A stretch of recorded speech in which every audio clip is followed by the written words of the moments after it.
मेरा आवाज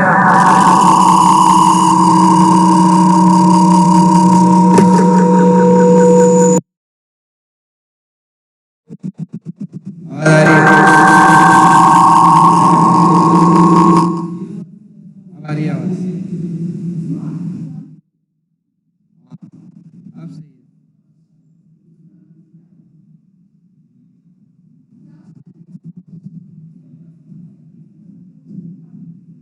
चलो स्टार्ट करते हैं। तो वीएस कोड बोलते हैं भाई, साथ साथ चलते रहे, ठीक है। जहाँ समझ नहीं आया ना वहाँ पॉज कर दिएगा, एक्सटेंशन साथ साथ डाउनलोड करते रहे।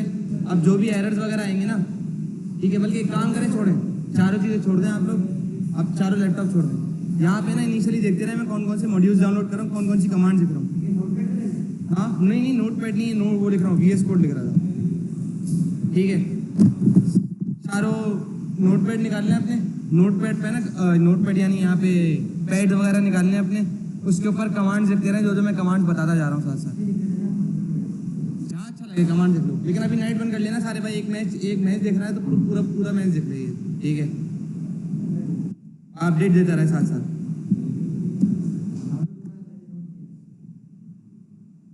एक काम कर, मैच ही बंद कर दो। यहाँ चला दूंगा मैं, खुद ही चला दूंगा मैच।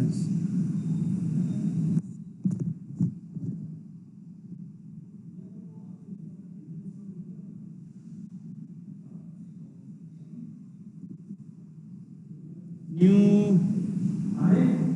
फोल्डर नोट जेएस, सही है भाई। यहाँ पे आता हूँ मैं, नोट जेएस आ गया। यहाँ पे लिखता हूँ CMD CODE, ठीक है भाई। यहाँ खोल लेता हूँ मैं सबसे पहले टर्मिनल।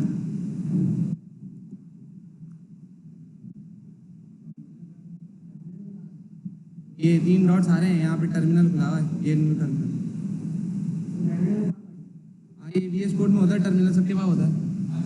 इसी से काम करेंगे हम, क्या करेंगे, मतलब CMD से भी कर सकते हैं चाहो तो। मैं टर्मिनल इसलिए खोल रहा हूँ, VS कोड के ऊपर ही रहते हुए सारे काम करूँगा। हाँ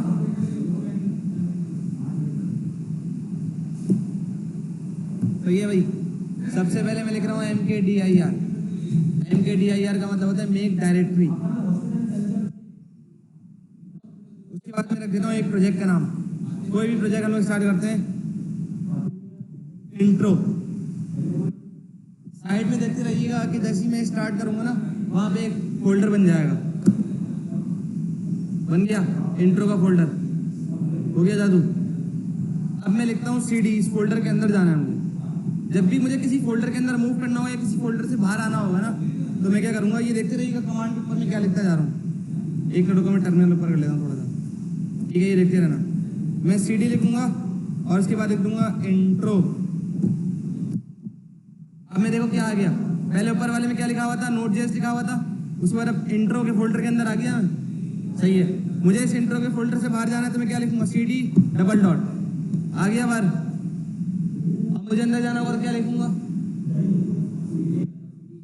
उसके फोल्डर का नाम लिखूंगा, CD और फोल्डर नेम इंट्रो। अब सबसे पहले जब मैं नोट पे स्टार्ट कर रहा हूँ ना काम, तो मुझे स्टार्ट करना है किसके साथ, npm init लिखना है।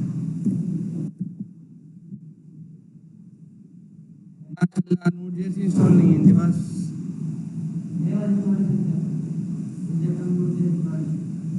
चेक कर लेता हैं यार। इंस्टॉल नहीं है भाई नोट जेएस, इसी के ऊपर काम करते हैं यार, लाइव स्ट्रीमिंग चल रही है ना, मसला ये है।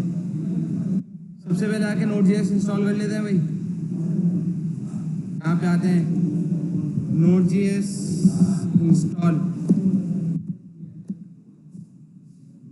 इसकी अपनी ऑफिशियल वेबसाइट है, हम लोग वहाँ से इंस्टॉल करेंगे, उसके बाद कंटिन्यू करेंगे।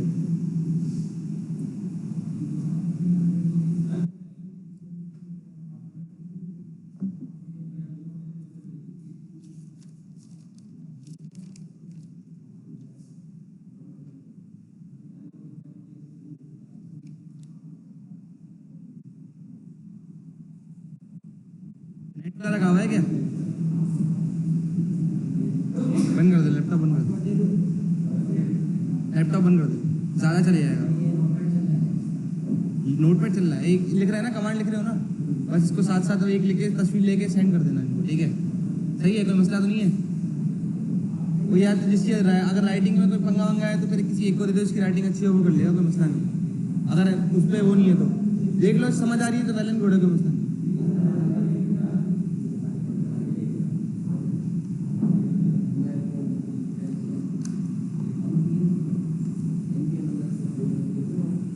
अभी एनपीएम पे काम करने आ रहे हैं ना, नोट जेएस इसलिए तो इंस्टॉल कर रहे हैं। लैपटॉप बंद कर दे।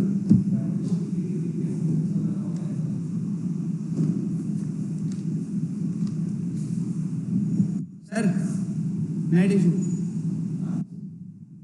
Net issue. मेरी ऐसा काम भी तो कर ले फिर। नेट कनेक्टेड है, ये अब जाके चलना शुरू होगा, ये भी सही है।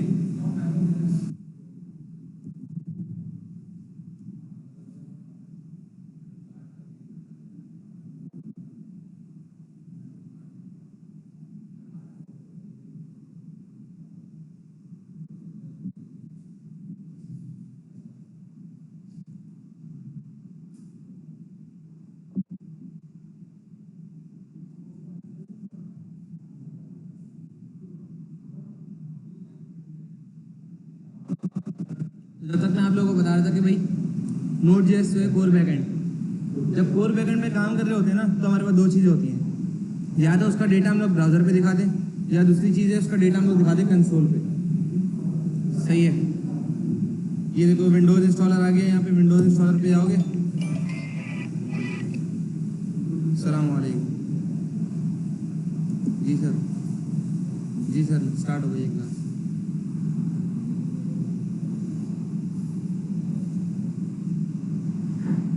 वाह भाई माशाल्लाह, सही है, ज़बरदस्त। ओके ओके,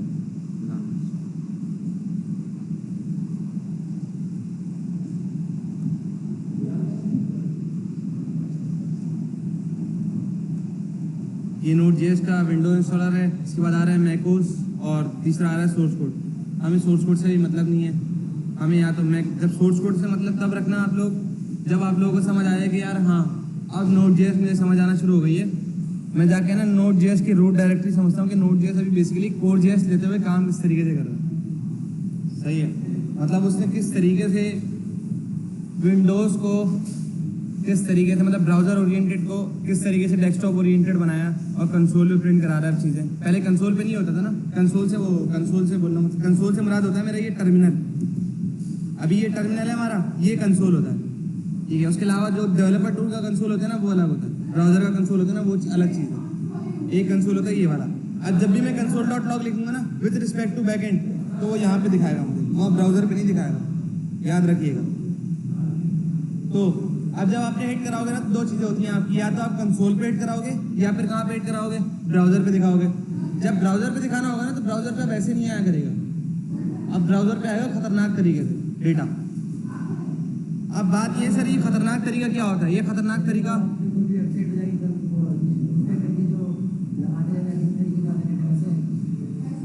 नहीं, वो वैसे भी डेटा नहीं आएगा, उससे भी ज़्यादा खतरनाक तरीके से आएगा। मतलब अब आएगा ऑब्जेक्ट फॉर्मेट में डेटा, क्योंकि वो ऑब्जेक्ट फॉर्मेट में आने की वजह ये होती है कि भाई वो एपीआई है अब आपके लिए। तो एपीआई में जैसे डेटा आता है ना, वैसे ही डेटा आया करेगा ब्राउजर के ऊपर। एपीआई 3 लाइन के अंदर बन जाएगी, बता दो ना, 3 लाइन में पूरा काम होगा। 3 लाइन में 7 चीज़ें बनवाई है ना, वो सीख जाओगे।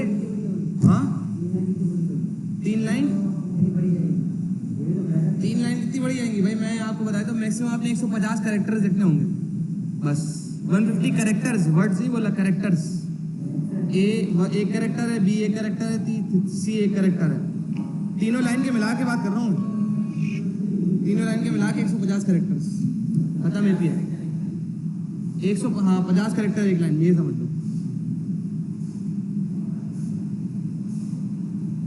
अब कंसोल पेट होगा सर, तो मुझे करना ये होगा सर कि ना, पहले इनिशियली मैं आप लोगों को कोर बैकएंड बताऊंगा, उसके बाद फिर मैं आपको बताऊंगा कि यार आगे काम किस तरीके से होता है। ये क्या बोल रही है?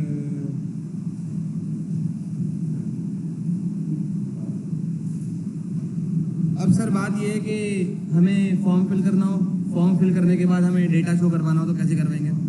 अभी एक इनपुट फॉर्म फिल करोगे ना, जहाँ से यूज़र का डेटा जाएगा, तो होगा ये कि आप जब आप इनपुट फॉर्म लोगे ना, उसके लिए यूज़ करोगे कौन सी? दो चीज़ें यूज़ कर सकते हो, या तो आप रिएक्ट यूज़ कर सकते हो या फिर आप एक्सप्रेस जेएस यूज़ करोगे। ठीक है, नोड जेएस का अगर हमें डेटा फ्रंट एंड पे दिखाना है ना, तो हम लोग स्टैटिक डेटा या डेटाबेस से सारा डेटा उठा के नोड जेएस का दिखा सकते हैं। दूसरा तरीका ये है कि हम लोग एक काम ये करें भाई, कि हम लोग एक्सप्रेस जेएस कनेक्ट करें साथ ही साथ, और एक्सप्रेस जेएस के ऊपर ना फ्रंट एंड का फॉर्म बनाए, उसमें HTML CSS ही होगी ज़्यादा से ज़्यादा, समझे? अब HTML CSS नजर आना शुरू हो जाएगी। हाँ, एक्सप्रेस जेएस कुछ नहीं है भाई, कोर जेएस ही है बस। वो एक उसका फ्रेमवर्क है एक्सप्रेस जेएस। बस नोड जेएस के साथ कनेक्ट करना पड़ता है किसी फ्रंट एंड को। तो HTML CSS जावास्क्रिप्ट ना खुद से नहीं चल सकता, तो हम एक क्या करते हैं, एक फोल्डर बनाते हैं पूरा, उस फोल्डर के अंदर EJS के नाम से रखते हैं। जैसे .js एक्सटेंशन होती है ना, वैसे ही वहाँ पे एक्सटेंशन होती है .EJS। .EJS पे काम होता है, और उसके ऊपर वही HTML CSS जावास्क्रिप्ट लिख रहे होते हैं आप लोग। ठीक है, जब आप लिखते हो ना, तो क्या होता है भाई कि उसका डेटाबेस में पहले फ्रंट एंड से डेटा फिल होता है, वो जाता है Node.js के पास। ठीक है, दूसरे फोल्डर के अंदर, दूसरे फाइल के अंदर जाता है। नोट फ्रंट एंड से डेटा हुआ कहाँ चला गया? Node.js के पास गया, Node.js ने रीड करा और उसको कहाँ भेज दिया? डेटाबेस में भेजा। अब सवाल ये सर, ये डेटाबेस तो आता ही नहीं है हमें, नहीं आता ना। अब डेटाबेस होता है दो तरह का, एक SQL होता है और एक होता है NoSQL। ठीक है, हम जो पढ़ने वाले हैं वो है NoSQL, MongoDB। जब NoSQL पढ़ने जा रहे हैं ना, तो हमारे लिए एक चीज़ बड़ी ज़रूरी है कि डेटा NoSQL में जब सेव होता है ना, तो वो होता है ऑब्जेक्ट के फॉर्मेट में डेटा सेव, यानी जेसन फॉर्मेट में। देख रहे होते हैं जो जेसन फॉर्मेट में ऑब्जेक्ट बनाना सिखाया था ना, उस फॉर्मेट में डेटा सेव हो रहा था, की वैल्यू की वैल्यू की वैल्यू, और बड़ा ही कोई ज़बरदस्त काम हो रहा होता है। तो मैंने सोचा कि यार ऑब्जेक्ट फॉर्मेट में डेटा सेव करवाना है ना, तो वहाँ पे डायरेक्ट नहीं आते, हम जाते हैं पहले SQL पे। यानी SQL से मरा ये है कि भाई हम लोग एक ऐसा डेटाबेस कनेक्ट करते हैं जहाँ पे हमें ना डेटा खूबसूरत सा नजर आए, तमीज़ वाला, कि पहले हमें समझ आना शुरू हुआ कि भाई Node.js हजम नहीं हो रही, एक्सप्रेस जेएस हजम नहीं हो रही, डेटाबेस भी साथ साथ चल रहा है। तो जुल्म की इंतहा होती है सर, इतना जुल्म तो ना करें। ठीक है, तो मैंने क्या करा, मैंने बोला भाई आप लोगों को मैं आपको है ना बेसिक कमांड बताऊंगा। डेटाबेस कोई बड़ी चीज़ नहीं है, मैं आप लोगों को खोल के दिखाता हूँ डेटाबेस में हमें करना क्या होगा। अगर यहाँ पे जो मुझे रिक्वायरमेंट्स हैं वो अगर मिल गया मुझे इंस्टॉल्ड, तो मैं आपको दिखा दूंगा डेटाबेस, वरना डेटाबेस भी साथ साथ इंस्टॉल करना पड़ेगा हमें। आज इंस्टॉलेशन पे ज़्यादा काम हो रहा है हमारा। हो गया भाई।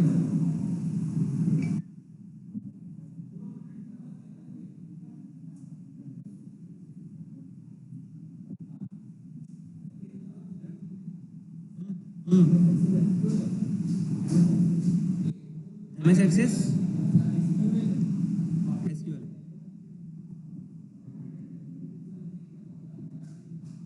यार स्ट्रीमिंग बंद हो गई यार।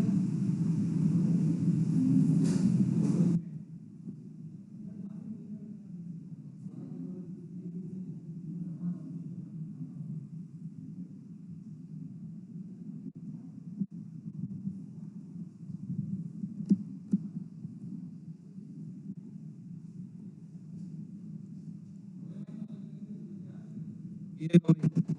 जैसे ही नेक्स्ट नेक्स्ट करता जाऊंगा, जाता जा रहा है भाई हमारा।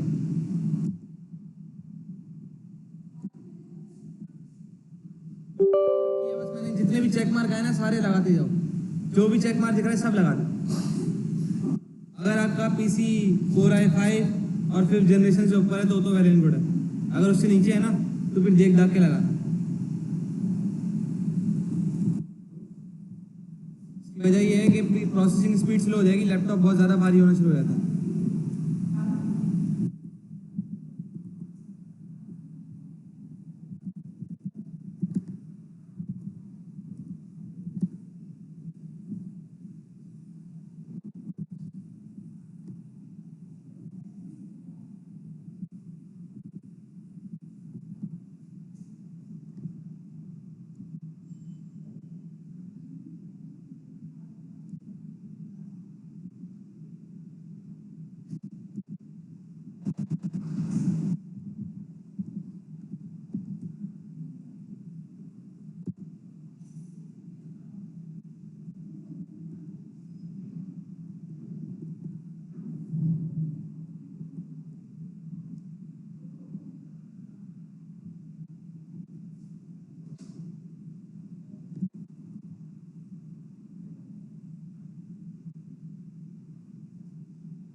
सबसे ज़्यादा पखाटी यही है भाई।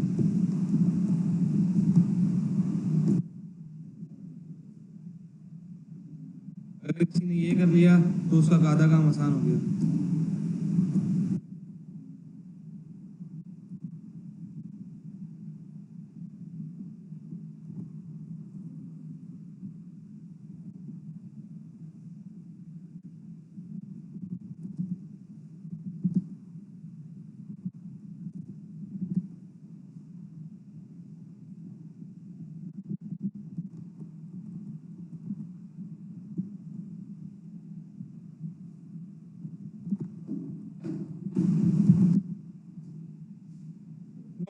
सॉल्व करने आ रहे हैं और एरर ना है, ऐसा हो सकता है?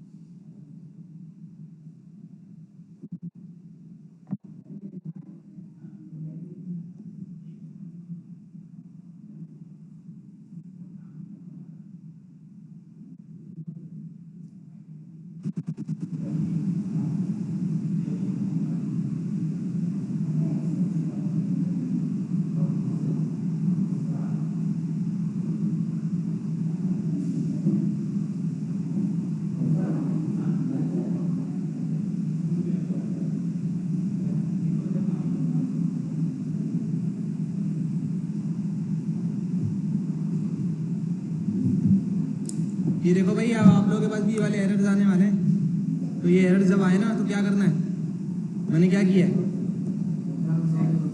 गूगल गूगल सर अब आपको किसी इमेज का जवाब नहीं देंगे, सही है। अब आप लोग Node.js सीखने जा रहे हो ना, तो जो एक बात याद रखना कि अब आपको सर किसी भी चीज़ का जवाब नहीं देंगे, क्योंकि सबसे एडवांस चीज़ आप लोग सीखने जा रहे हो। और एडवांस चीज़ सीखने के लिए ना आप लोगों ने थोड़ा सा अपने माइंड को एडवांस करना पड़ेगा। हाँ, अगर एक चीज़ इंटरनेट पे मिल नहीं रही तो फिर मैं आप लोगों को बोलूँगा कि यार हाँ वेल गुड है, मैंने सीन करके अगर आपका मैसेज छोड़ दिया ना तो समझ जाओ कि भाई इसका जवाब इंटरनेट पे बहुत सामने सीधा मौजूद है। अगर कहीं मुश्किल भी आ रही होगी ना, या कोई ऐसी चीज़ होगी कि यार ये मिलना मुश्किल है, थोड़ा डिफिकल्ट है, तो वेल एंड गुड है, मैं आप लोग को अप्रोच करके मैसेज का जवाब दे दूँगा या फिर मैं आप लोगों को सामने आके बैठा दूँगा। अगर नहीं बता रहा ना तो एक चीज़ याद रखना, इसकी वजह ये है कि भाई मैंने देखी है इंटरनेट पे पहले मौजूद था, ये एरर मेरे पास भी आ चुका पहले। बाद अगर ऐसे एरर भी होते हैं जो मैंने ज़िंदगी में फेस ही नहीं करे होते, वो आप लोगों के पास आ रहे होते हैं, ठीक है, तो उसमें मैं आप लोगों की हेल्प कर दूँगा, कोई मसला नहीं है। डेवलपमेंट कर रहे हो और एरर ना होना ऐसा पॉसिबल नहीं है। मैंने क्या बोला अभी, कब से क्या बोल रहा था, बकवास कर रहा था? हाँ, आईडीई भी रीस्टार्ट करनी पड़ेगी।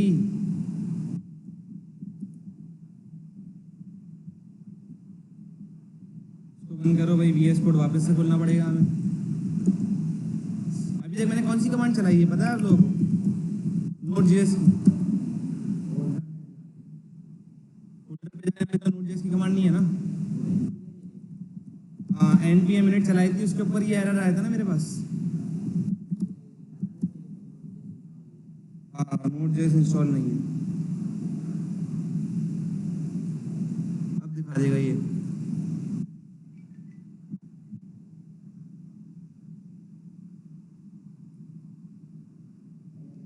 मैं करता ही हूँ CLS।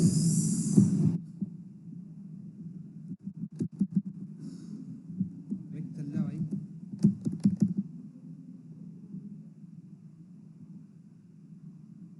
Terminal, new terminal, parcel बंद करो। अब मैं लिखता हूँ नोड cd intro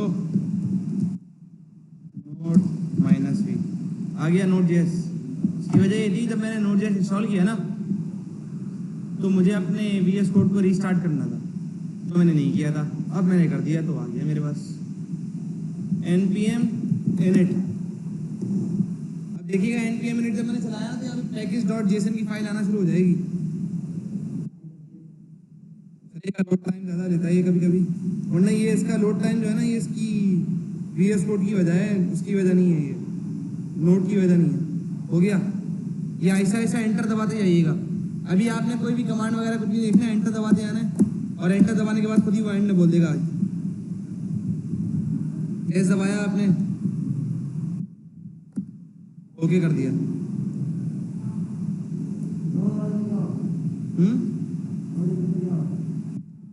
मिनट दबाएं वापस से शराज, बस एंटर दबा दें। इंट्रो के फोल्डर के अंदर आया, ये देखें पैकेज डॉट जेसन बन गई। पहले पैकेज डॉट जेसन नहीं बनी थी, वापस से डिलीट करके दिखा दूँ। ये डिलीट करता हूँ इसको वापस से, ठीक है। मूव टू रिसाइकिल पे,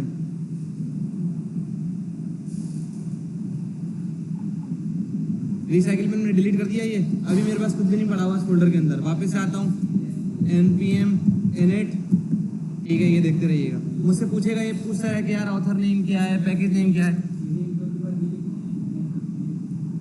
cdn cd इंट्रो यानी cd फोल्डर का नाम लिखा। उसके बाद अब सबसे पहली चीज जो करने आते हैं ना हम लोग, पैकेज की फाइल इंस्टॉल करने आते हैं। मतलब जहाँ पे हम जो भी पैकेज या जो भी मॉड्यूल वगैरह डाउनलोड करेंगे ना, वो सारे कहाँ पे जाके रजिस्टर हो, और जब भी नोट जेएस को या जेएस को रीड करना हो ना, वो कहाँ जाके करेगा, तो वो पैकेज डॉट जेसन की फाइल के अंदर जाएगा रीड करने। सही है। अभी मुझसे पूछ रहा भाई पैकेज का नाम क्या है, मैंने बोला भाई अभी कोई पैकेज नहीं है। वर्जन क्या है, मैंने बोला कुछ भी नहीं है। अभी डिस्क्रिप्शन मैं नहीं रख रहा अभी। सही है। अभी एक एम्प्टी फाइल बनाने जा रहा हूँ। जैसे जैसे मैं कोई भी मॉड्यूल या कोई भी चीज़ डाउनलोड करता जाऊँगा ना, वो ऑटोमेटिकली अपेंड कराता जाएगा इसके अंदर, ऑटोमेटिकली खुद डाल देगा, मुझे करने की जरूरत भी नहीं है। हाँ, खुद ब खुद इसके अंदर आता रहेगा। अभी मैं कोई नया मॉड्यूल डाउनलोड करके दिखाऊंगा आप लोगों को, तो आप लोग देखेंगे साथ साथ जा भी रहा होगा। सही है। टेस्ट कमांड कुछ भी नहीं है। गिट रिपोजिटरी अभी नहीं डाली मैंने। ऑथर नेम यहाँ डालना चाहूँ तो डाल दूँ, वरना अभी मैं आप लोग को दिखा दूँ। सारी चीज़ें जो पूछी है ना, ये सब उसके अंदर लिखी हुई है पैकेज डॉट जेसन के अंदर। बस मैंने वो भी येस भी नहीं दबाया इस बार मैंने, ठीक है। अब देखिएगा जो जो चीज़ें पूछ रहा था सारी वही हैं।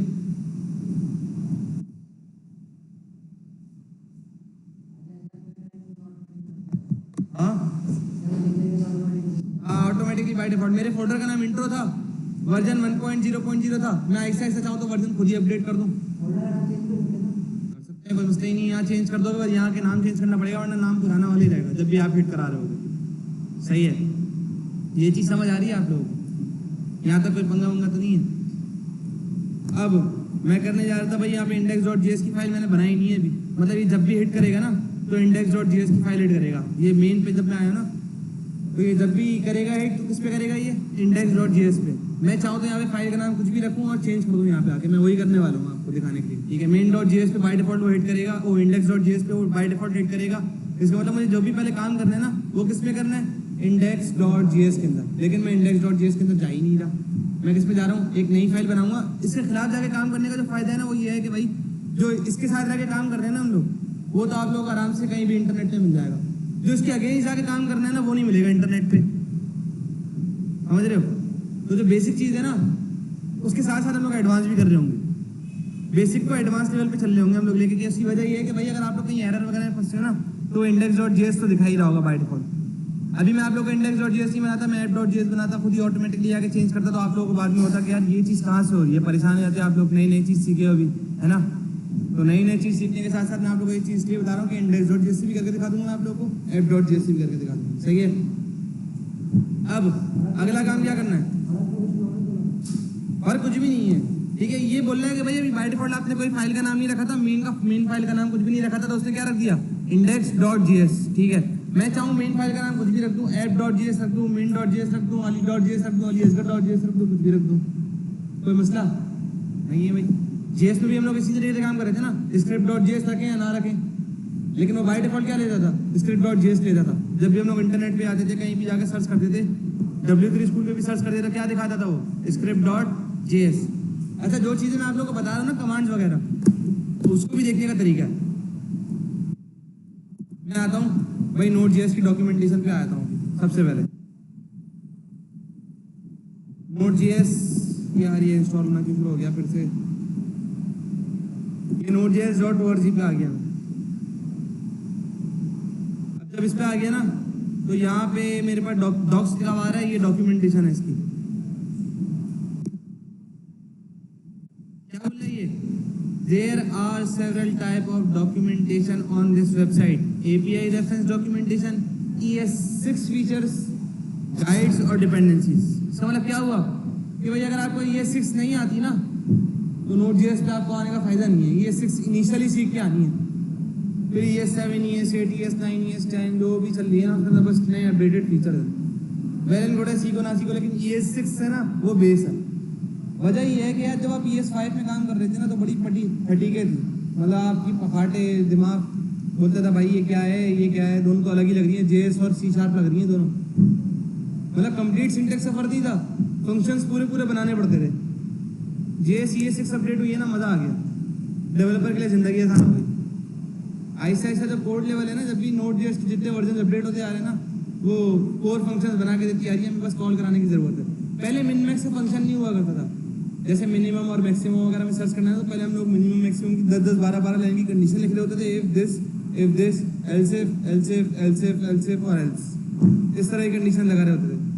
आज वो लाइन 3 वर्ड में होता है, मैक्स का फंक्शन लगाओ, 2 ब्रैकेट दो, उसके अंदर 2 पैरामीटर पास करो, काम हो गया आपका। सही है, समझ आ रहा है? ऑब्जेक्ट के अंदर करना है, डॉट लगा के ऑब्जेक्ट के अंदर काम कर दो आप, कोई पंगा ही नहीं है। अब Node.js की डॉक्यूमेंटेशन के अंदर आता हूँ। मैंने जो इनिशियली डाउनलोड किया वो कौन सा वर्जन है? ये वाला है। अब अगर आप यहाँ पे आते हो तो आप लोगों ने देखा कि यार यहाँ पे अगर आपको कुछ भी नहीं मिल रहा ना, यहाँ लर्न पे आ जाओ, यहाँ भी नहीं मिल रहा, अगर आपको ये मिल ही नहीं रही, लर्न पे आए आप लोग, अब यहाँ पे ना सारी चीज़ें दिखना शुरू हो जाएंगी। इंट्रोडक्शन टू Node.js, ये बहुत छोटी सी लैंग्वेज है बता दूँ मैं, लेकिन इतनी गाड़ी है, इतनी स्लिम और इतनी बेहतरीन है ना, स्मूथ है। इसके अंदर टॉपिक्स बहुत कम है। पता है वजह क्या है इसकी? क्योंकि ये है Core.js, इसकी इनिशियल जो है ना वो Core.js ही है। यहाँ पे सब चीज़ें Core.js की लिखी जा रही होती हैं, लेकिन Node.js क्यों है ये भाई? मैंने आप लोगों को बताया कि भाई ये सारी चीज़ें उठा के ब्राउज़र से उठा के डेस्कटॉप पे, ऐप पे, हर जगह फेंकनी है, तो क्या करना पड़ेगा? कुछ ऐसा करना पड़ेगा ना कि भाई तगड़ा काम हो जाए कोई। तो उस तगड़े काम के लिए आपने क्या किया भाई? इस Node.js को यूज़ किया आपने। अब मैं आता हूँ भाई, हाउ टू इंस्टॉल Node.js हो गया। अब यहाँ लिखा हुआ है how much JavaScript do you need to know use Node.js। इसको पढ़ लेते हैं आज, थोड़ा सा देख लेते हैं क्या बोलता है, कि सर सही बोल रहे हैं या गलत बोल रहे हैं। क्या लिखा हुआ है भाई, पढ़ें और मुझे समझाएं क्या लिखा हुआ है।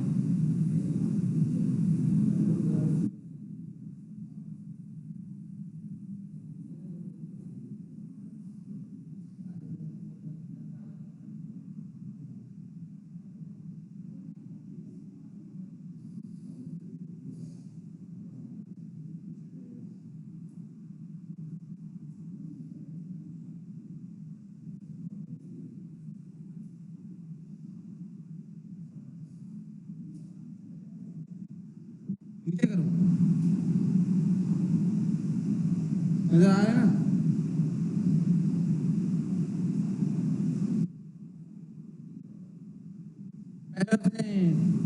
जब तक ऊपर था ना यहाँ तक, तो पहले सब मजा आता था कि यार ये भी चीज आती है, ये भी आता है, ये भी टॉपिक का नाम पढ़ा हुआ है, ये भी पढ़ा हुआ है। जैसे ही नीचे आया ना उसने बोला लो भाई ECMAScript तो पूरी चाहिए उसको। हाँ आ रही है नीचे देखो, एंड बियॉन्ड।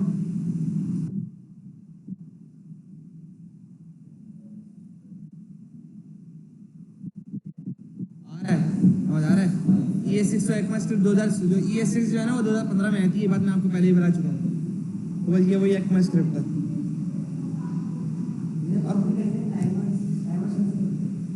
टाइमर सिंक्रोनस है, जब एक सिंक्रोनस समझा रहा था ना मैं, टाइमर का फंक्शन समझा रहा था मैं, ये किस तरीके से हिट होता है, ये वही टाइमर है। ये सारी चीजें मैं करवा चुका हूँ। ये इवेंट लूप जो है ना वो फॉर ईच वाला लूप जो था मैं करवाया था एक मरतबा, ये वही इवेंट लूप है।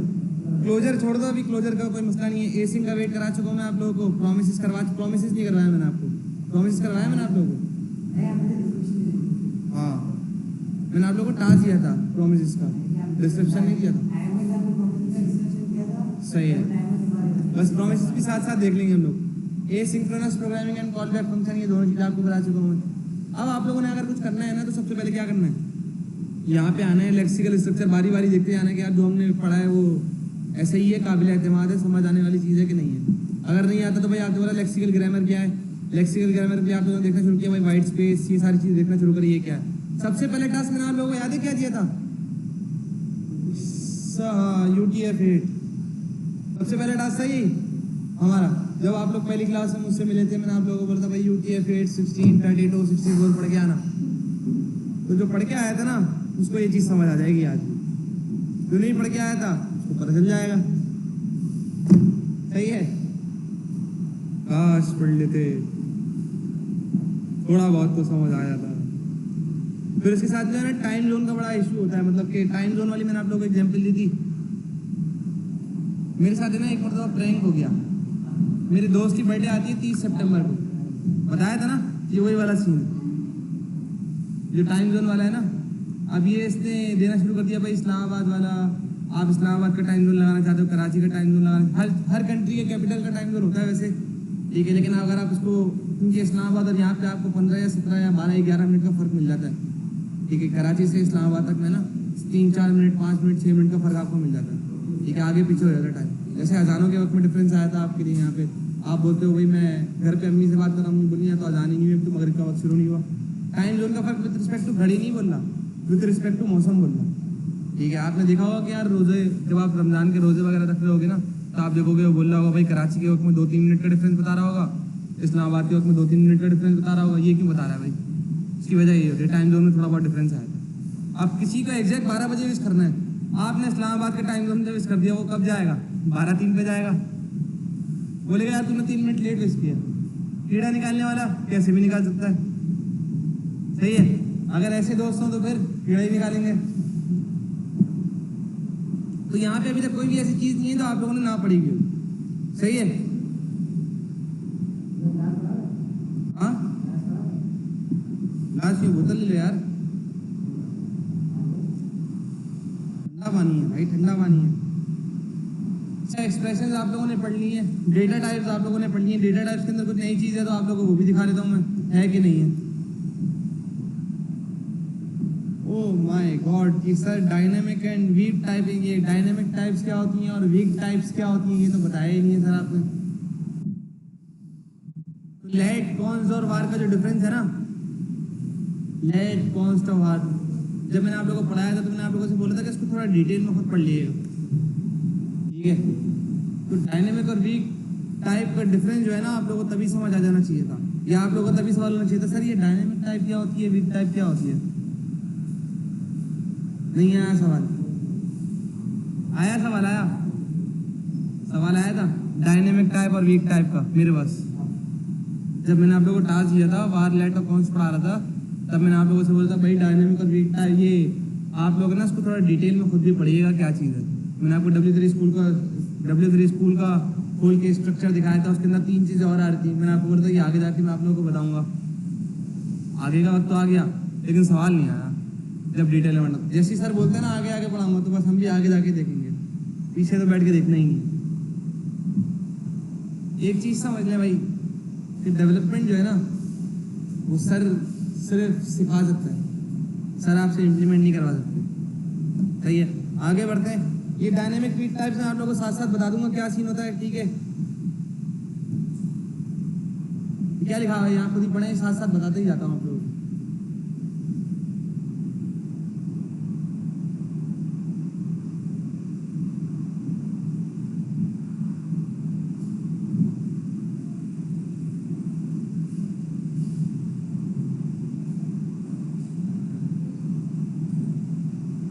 क्या समझ आया वीक टाइप से?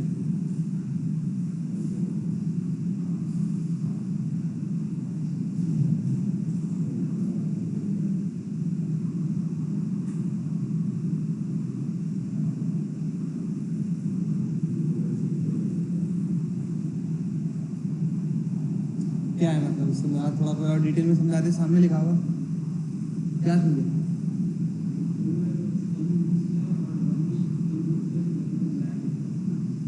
मुझे कोडिंग नहीं आती, थ्योरेटिकल कॉन्सेप्ट समझाओ। और ये वीकली टाइप से क्या मराद है?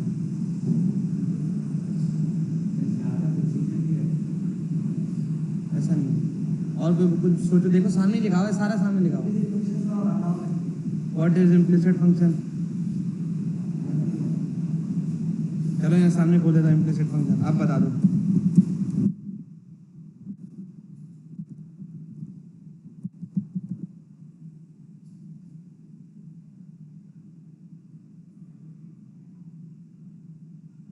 है ना? एग्जाम्पल के साथ खोल देता हूँ। एरो फंक्शन एक एग्जाम्पल है इम्प्लिसिट फंक्शन की। ये लो, क्या लिखा हुआ है आसान लफ्जों में? सही है, समझ आ रहा है? Console dot log part of implicit है, करवादा प्रिंट ही है, ठीक है। लेकिन रिटर्न क्या करता है? वैल्यू जब भी रिटर्न करनी होती है, वेरिएबल वगैरह कुछ भी रिटर्न करना होता है, कैसे करता है? रिटर्न के कीवर्ड से नहीं करता ना, विदाउट रिटर्न कर देता है। तो जो विदाउट रिटर्न चल रहा होता है वो क्या होता है? इम्प्लिसिट फंक्शन होता है। वापस से आते हैं यहाँ पे, हमारा मेन टॉपिक तो ये था ही नहीं। हमारा तो ये था कि भाई वीकली टाइप से क्या मुराद है, जल्दी बताओ।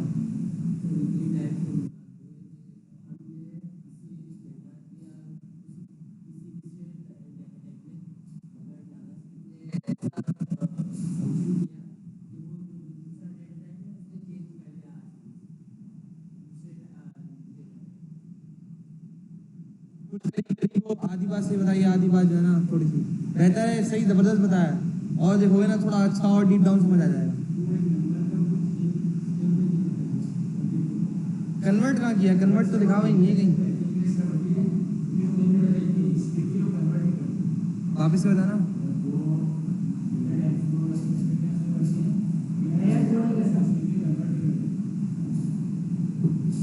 काइंड ऑफ करीब करीब हो। एरर थ्रो करने की जरूरत नहीं है ना। बात ये है भाई कि यहाँ लिखा हुआ है जावास्क्रिप्ट वीकली टाइप लैंग्वेज। मैं आप लोगों से बोल रहा हूँ, जो आप लोग जो चीज़ समझे है ना, वो करीब करीब जबरदस्त समझे। लेकिन बात ये है कि आप लोग कुछ ऐसे एडिशनल अल्फाज इस्तेमाल कर रहे हैं जिसकी वजह से पूरी टर्मिनोलॉजी गलत हो जाती है। सही है। तो यहाँ जो लिखा हुआ है ना, उसको ज़बरदस्त तरीके से देख लें, कोई मसला नहीं है। टाइम ज़्यादा ले लेंगे, 2 बजे होगी क्लास खत्म, 3 बजे होगी क्लास खत्म, कोई मसला ही नहीं है। सामने वाले आके देख लेंगे क्या करेंगे। लेकिन चीज़ समझ आ गई एक मरतबा तो ज़बरदस्त रहेगा। देखो क्या समझ आ रहा है?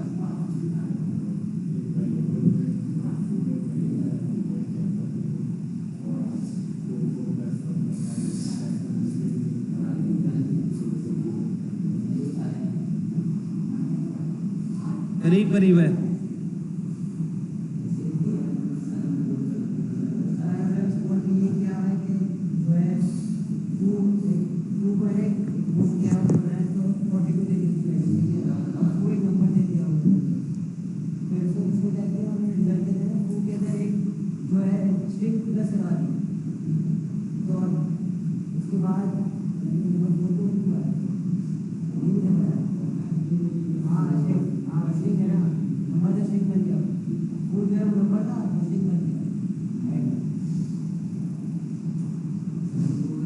फू जो नंबर था वो तो नंबर ही है। कहाँ बना? किसने करा?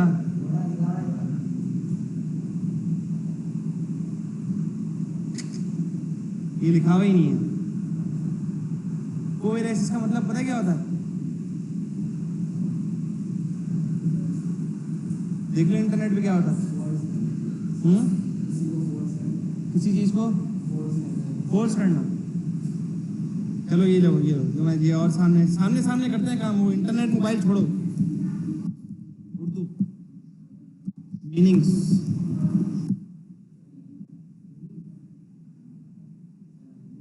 नहीं है, बता देगा।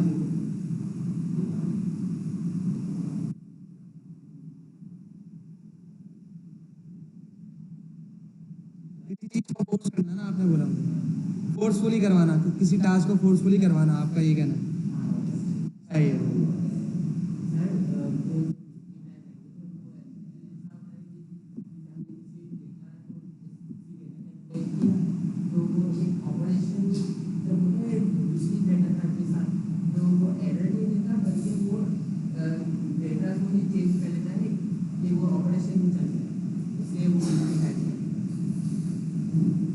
यार ये दूसरी बात जो करते हो ना, उसमें थोड़ा सा कोएरेसिस का मतलब जबरदस्ती। सही आ रहा है? फोर्सफुली करवा रहा। अब बात ये है सर कि ये जो कोएरेसिस जो है ना, इसको इसका मतलब समझ आ गया समझ। अब वापस से पढ़ो इस चीज को, क्या लिखा हुआ है। ये कमेंट को पढ़ो, क्या लिखा हुआ है।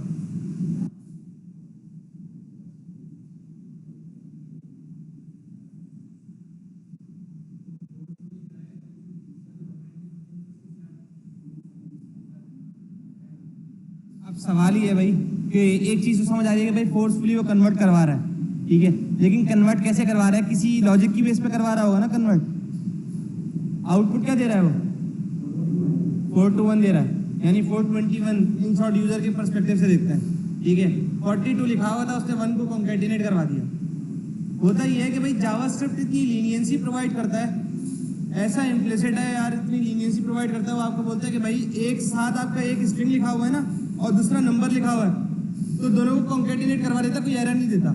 जबकि आप अगर पाइथन में जाओगे ना या फिर किसी दूसरी प्रोग्रामिंग लैंग्वेज में जाओगे तो कॉन्केटिनेट करवाने के लिए आपको स्पेशली कॉन्केटिनेट लगाना पड़ता है, ठीक है। कॉन्केटिनेट के डिफरेंट मेथड्स होते हैं, वो आप लोग पढ़ चुके हैं, प्लस होता है, डॉट होता है और डिफरेंट होते हैं, ठीक है, ठीक है। अब किसी जावा किसी दूसरी लैंग्वेज में जाते हो, आते हैं, उस पर आता है।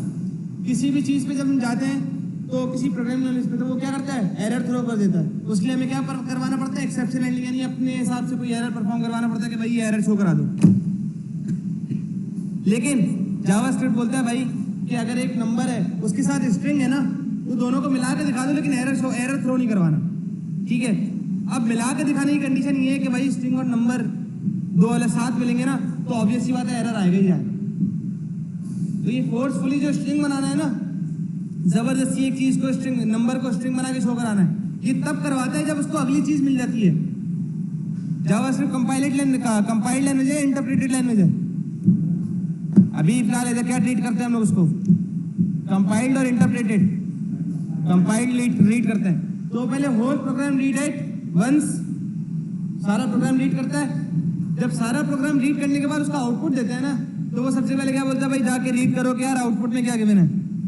वो आउटपुट में जाके देखता है, उस आउटपुट के बाद देखता है रिजल्ट है, रिजल्ट से आता है यहाँ पे आया, उसने देखा कि भाई स्ट्रिंग के साथ एक ऐसी चीज कॉन्केटिनेट करवाई हुई है, ठीक है, जो क्या है? हमारा नंबर है, ठीक है। नंबर को कॉन्केटिनेट किसके साथ करवा रहा है? स्ट्रिंग के साथ। मजेदार बात पता है क्या है? कि अगर मैं यहाँ 42 लिखता ना, 42 + 1, तब भी वो दिखा देता, लेकिन यहाँ पे जो FOO है ना, ये इटसेल्फ स्ट्रिंग है। FOO एक वेरिएबल तो है ना, लेकिन वेरिएबल के साथ साथ ये स्ट्रिंग भी ट्रीट कर रहा है इसको। इस वेरिएबल को क्या ट्रीट कर रहा है? ये स्ट्रिंग। जब हम पहले करते थे काम 42 + 1, और 42 + 1 के साथ हम +1 जो थे ना, वो कॉन्केटिनेट करवाते थे, यानी इन्वर्टेड कॉमा स्ट्रिंग के अंदर लिखते थे, तो 421 देता था। लेकिन तब मैं अगर आपको डेटा टाइप दिखाऊं ना, तो एक की डेटा टाइप इंटीजर होगी, दूसरे की डेटा टाइप क्या होगी? स्ट्रिंग होगी, यानी 42 की डेटा टाइप होगी ना वो। यहाँ पे दोनों स्ट्रिंग कैसे बने, उसकी वजह बता रहा हूँ मैं आपको। यहाँ दोनों स्ट्रिंग बनने की वजह ये कि ये FOO जो है ना, ये FOO को स्ट्रिंग रीड कर रहा है, ठीक है। उसकी वजह ये है कि भाई कॉन्स्ट FOO था वो किसके बराबर है? 42 के बराबर, तो वो तो इंटीजर के बराबर हो गया भाई, ठीक है। अब जब भी मैं FOO कॉल करवाऊंगा, क्या कॉल करवाऊंगा मैं? एक इंटीजर या फिर नंबर कॉल करवाऊंगा, ठीक है। इंटीजर नंबर बाद अभी एक ही समझते हैं हम लोग, एक इंटीजर या नंबर कॉल करवाऊंगा। तो जब ये FOO यहाँ पे आके गिरा ना, तो वो स्ट्रिंग बन गया। क्यों बन गया? क्योंकि स्ट्रिंग को स्ट्रिंग के साथ, ये इसके साथ कॉन्केटिनेट होने वाली चीज क्या है? स्ट्रिंग है, ठीक है। उसके साथ अब जो नंबर चीज आएगी ना, वो ऑटोमेटिकली स्ट्रिंग बना देगा जावास्क्रिप्ट इसको। अगर इसके साथ नंबर होता तो क्या होता? रिजल्ट क्या आ रहा होता? 43 आ रहा होता ना, ठीक है। अगर ये 42 + FOO + 1 होता ना, तो क्या रीड करवा रहा होता? तो ऑटोमेटिकली इसने स्ट्रिंग को क्या बना दिया? FOO को नंबर बना दिया उसने। अब यहाँ पे FOO को स्ट्रिंग भी बना रहा है। तो वीकली टाइप डेटा टाइप से मुराद ये बेसिकली कि ऑटोमेटिकली स्ट्रिंग को नंबर में भी कन्वर्ट कर देता है, नंबर को स्ट्रिंग में भी कन्वर्ट कर देता है with respect to its parallel position. जब पैरेलली इसके साथ क्या खड़ा हुआ है, क्या मतलब साथ चल रहा है, उसको देखते हुए क्या करेगा वो? अपने आप अपना बिहेवियर चेंज कर देगा। तो जो बिहेवियर चेंज कर देता है या जो रंग बदल देता है, उसे हम क्या कहते हैं?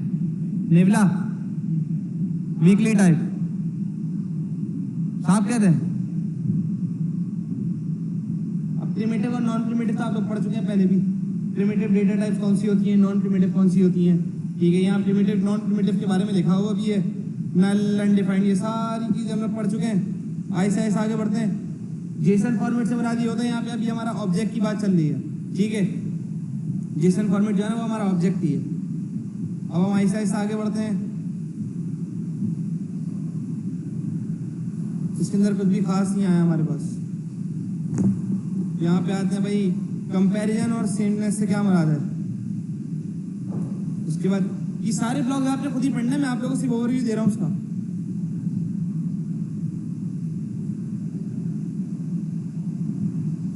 अच्छा, एक चीज मैंने आप लोगों को बताई थी स्ट्रिक्ट मूड के बारे में, बताया था स्ट्रिक्ट मूड क्या होता। स्ट्रिक्ट मूड, स्ट्रिक्ट मूड नहीं बताया मैंने आप लोगों को। बताते हैं स्ट्रिक्ट मूड ही बता देते हैं। क्या लिखा हुआ है?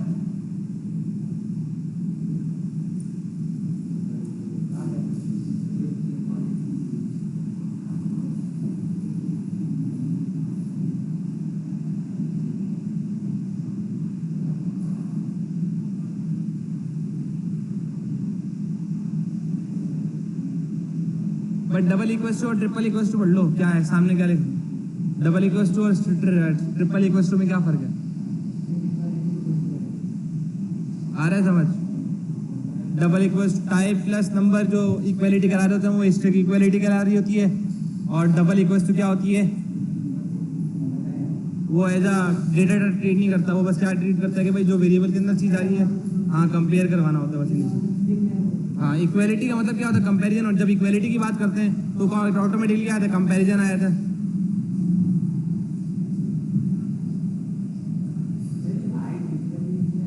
I triple E basically standards है हमारे यहाँ पे, है ना। जैसे हमारे यहाँ पे गवर्नमेंट होती है, फेडरल गवर्नमेंट सिंध बोर्ड यहाँ पे चल रहा होता है ना, वो एजुकेशन सिस्टम देख रहा होता है।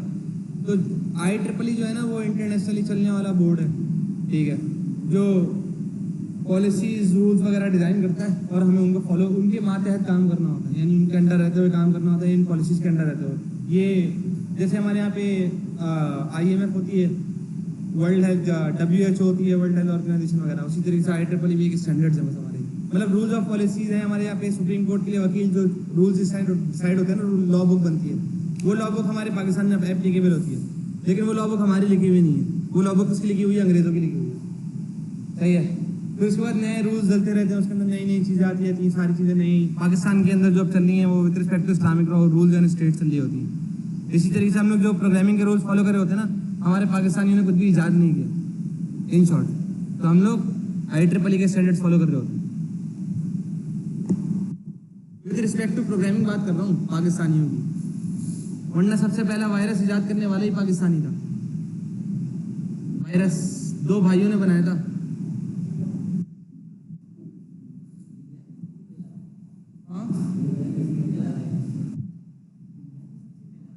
दुनिया का सबसे पहला वायरस 2 पाकिस्तानी भाइयों ने बनाया था। कंप्यूटर वायरस भाई, वरना ऐसे वायरस तो वो 2 भाई कैसे बना सकते हैं। 2 भाई थे, उन्होंने बनाया था बेसिकली। चलो आगे बढ़ते हैं यार।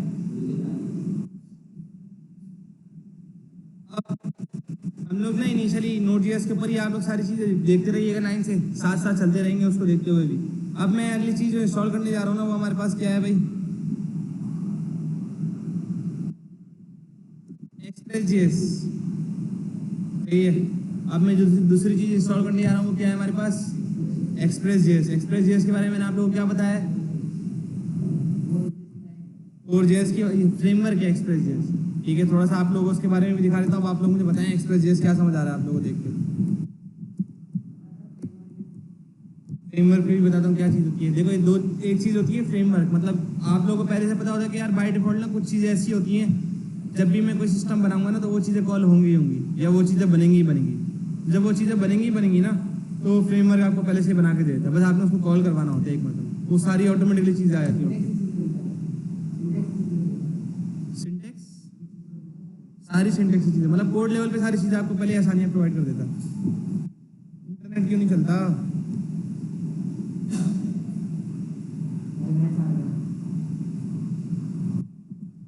क्या हुआ, स्कोर क्या हुआ, ओवर कितने होगा।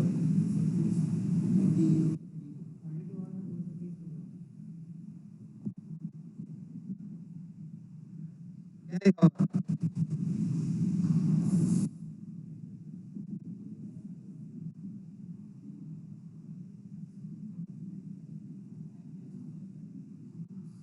अरे समझ।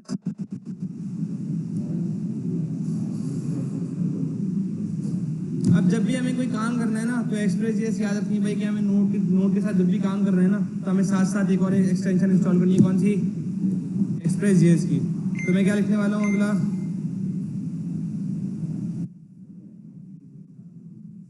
npm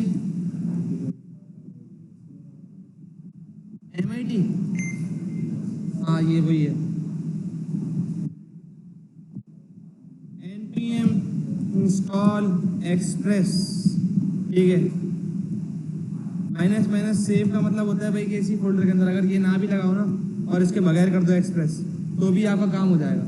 ठीक है, लेकिन मैं माइनस माइनस सेव लगाता हूँ कि सेव साइड के लिए भाई इसी फोल्डर के अंदर रहे। माइनस जी लगा दूंगा तो वो क्या हो जाएगा? ग्लोबल हो जाएगा, यानी पूरे सिस्टम के अंदर वो एक्सप्रेस जेएस का वो डाउनलोड आएगा।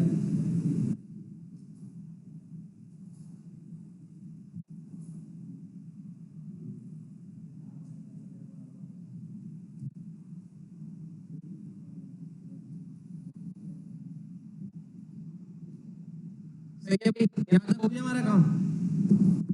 सीएलएस से वो होता है क्लियर। अब मैं जा रहा हूँ भाई एक नया फोल्डर बनाने। फोल्डर बन के आ गया ना, ये देखो डिपेंडेंसीज पहले आ रही थी, नहीं आ रही थी ना पहले, अब आ रही है। एक्सप्रेस जब मैंने इंस्टॉल करी तो पहले लिखी हुई आ रही थी, नहीं आ रही थी, अब लिखी हुई आ रही है। तो ऑटोमेटिकली इसने इसके अंदर ओवरराइड कर दिया, हालांकि मैंने फोल्डर भी खुला रखा हुआ है। हाँ ये पैकेज डॉट जेसन ऑटोमेटिकली चल रहा है। सही है, समझ आ रहा है? जो भी मैं मॉड्यूल डाउनलोड करूंगा ना वो ऑटोमेटिकली इसके अंदर हेरिट कराता जाएगा। ये देखो नोड मॉड्यूल्स पहले बने हुए थे, पहले फोल्डर मैंने बनाया है, ये फोल्डर ऑटोमेटिकली बना है ना। ये नोड मॉड्यूल्स कितने सारे इंस्टॉल हो गए, कुकीज, डीबग, डिस्ट्रॉय, ये सारे देखते आओ।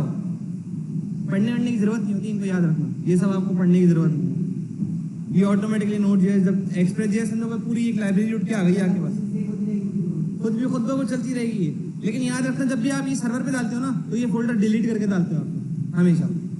वो वहाँ पे जाके जब सर्वर पे जाते हो ना तो सर्वर पे अपनी कमांड चलाते हो, वरना इसको राइट क्लिक करके जब इंस्टॉल वो एक जिप फाइल बनाओगे ना तो वो जिप फाइल बनाने में पहले 1 घंटा लेगा, क्योंकि इसके अंदर इतने सारे मतलब पूरा फ्रेमवर्क उतर के आ रहा है भाई। ये सारी वो चीज़ें आ रही हैं जो आपने करने की जरूरत नहीं है, ऑटोमेटिकली हो रही है आपके पीछे बैक एंड पे। बहुत सारी चीज़ें भी आहिस्ता आहिस्ता देखते आएंगे हम लोग। एपीआई 4 लाइन में कभी सुना है, लिखी है अभी आज तक? सुना है कि यार 4 लाइन में एपीआई बनती है? सुना है कि भाई एपीआई इतनी बड़ी बनेगी, ये होगा वो होगा, सुना है ना? तो ये होगा जो वो होगा ना वो कुछ भी नहीं है, बहुत आसान है। ये होगा वो होगा उसी के लिए है जिसको बेसिक की नॉलेज नहीं है। तो फिर क्या बोलता है, ये भी होता है, वो भी होता है, वो भी होता है, ये भी होता है। ये पोस्टमैन जो है ना ये एपीआई टेस्टिंग सॉफ्टवेयर है, मेरा आधा दिन इसी पे गुजर रहा होता है। एंड्रॉयड वालों को एपीआई बना के दो, बैकएंड वालों फ्रंट एंड वालों को एपीआई बना के दो, आईओएस वालों को एपीआई बना के दो, इसी में काम चल रहा होता है सारा दिन। ये आप लोग ना भी करें तो कोई मसला नहीं है, लेकिन सिर्फ मैं आप लोगों को एपीआई टेस्ट करवाने के लिए ये यहाँ पे इस तरीके से कर रहा हूँ। ठीक है, बाकी आज हम लोग इस पर काम नहीं करेंगे, लेकिन मैंने अभी याद आया तो इंस्टॉल कर लिया। एक्सप्रेस जेएस समझ आया क्या है? ठीक है, हेलो वर्ल्ड प्रिंट करवाना तो कैसे करवाते हैं वो हम लोग खुद ही दिख के चेक कर लेते हैं। सबसे पहले मैं एक फोल्डर बनाता हूँ, फोल्डर का नाम रखता हूँ भाई मैं index.js।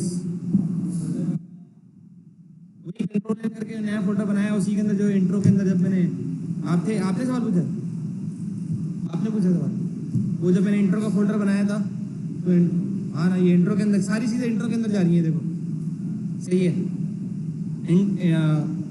यहाँ पे मैंने क्या नाम रखा, index.js। जब मैं सेव कर रहा हूँ तो देखो क्या हुआ, index.js की फाइल बन के आ गई।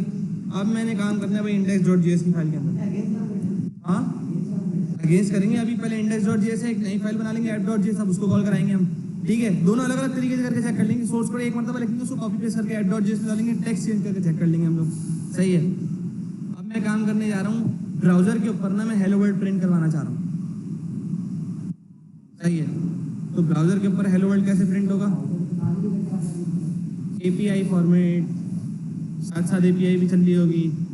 सही है, अब मैंने जो एक्सप्रेस इंस्टॉल कराई है ना ये एक्सप्रेस ब्राउजर पे नजर आना शुरू हो जाएगी। Node.js मैंने आप लोगों को बताया था, जो भी बताया था बैकएंड का वो कंसोल के लिए बताया था ना, लेकिन मुझे फ्रंट एंड पे दिखाना तो मैं क्या करूंगा, तो एक्सप्रेस के साथ कंपेटेबल बना रहा हूँ उसको। अब जब भी मैं काम करूंगा ना Node.js के ऊपर, अब मैं काम कर रहा हूँ, ठीक है, तो उसके साथ मैं एक्सप्रेस यूज कर रहा हूँ। सबसे पहले मैंने बनाया भाई कॉन्स्टेंट का वेरिएबल, उस वेरिएबल का नाम कुछ भी रख दिया।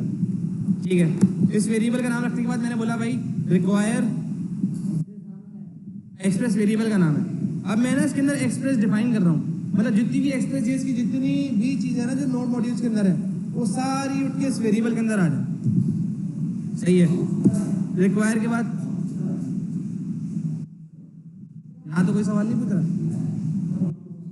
कोई पूछे ना भाई हिला दे आवाज़ लगा दे। ठीक है, रिक्वायर एक्सप्रेस लगाया मैंने। सही है, क्या हुआ, जितनी भी चीज़ें सारी एक्सप्रेस की काउंट क्या आ गई, एक्सप्रेस के कांस्टेंट वेरिएबल के अंदर उठ के आ गई। अच्छा, मैंने इसका नाम कांस्टेंट क्यों रखा और var और let क्यों नहीं रखा? ये चेंज नहीं हो सके भाई। होता ये है कि भाई अब आपने सिक्योरिटी भी साथ साथ लेके चलनी है। ठीक है, आपने ब्राउजर पे अब नोड जेएस का कोड नजर नहीं आता, यही है। ब्राउजर पे सिर्फ कोड जेएस का कोड नजर आता है जो फ्रंट एंड होता है। बैकएंड का कोड ब्राउजर को रीडेबल भी नहीं है। वरना आप डेटाबेस कनेक्ट कर रहे हो, डेटाबेस का आईडी पासवर्ड लगाओगे यहाँ पे तो ऑटोमेटिकली वो ब्राउजर पे दिखना शुरू हो जाएगा। ये भी एक पंगा था जेएस के लिए, तो उसको भी तो हाईलाइट करना था, उसको भी तो हाइड करना था। उसने क्या करा, नोड जेएस बना दिया। तो बोला डालो यहाँ बैकएंड पे चीज़ें डालो, ब्राउजर पे नजर ही नहीं आएंगे। अब देखना नजर आ रही है कि नहीं आ रही। ठीक है, यहाँ पे आता हूँ, मैंने कर लिया कॉल। अब मैं एक और कॉन्स्टेंट का वेरिएबल बनाता हूँ।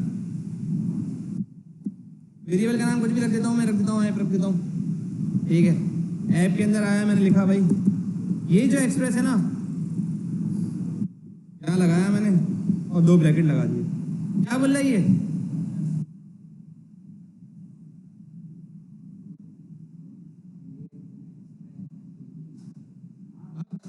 जो एक्सप्रेस के मॉड्यूल्स बुलाए ना उनको यूटिलाइज करने के लिए मैं एक वेरिएबल बना रहा हूँ।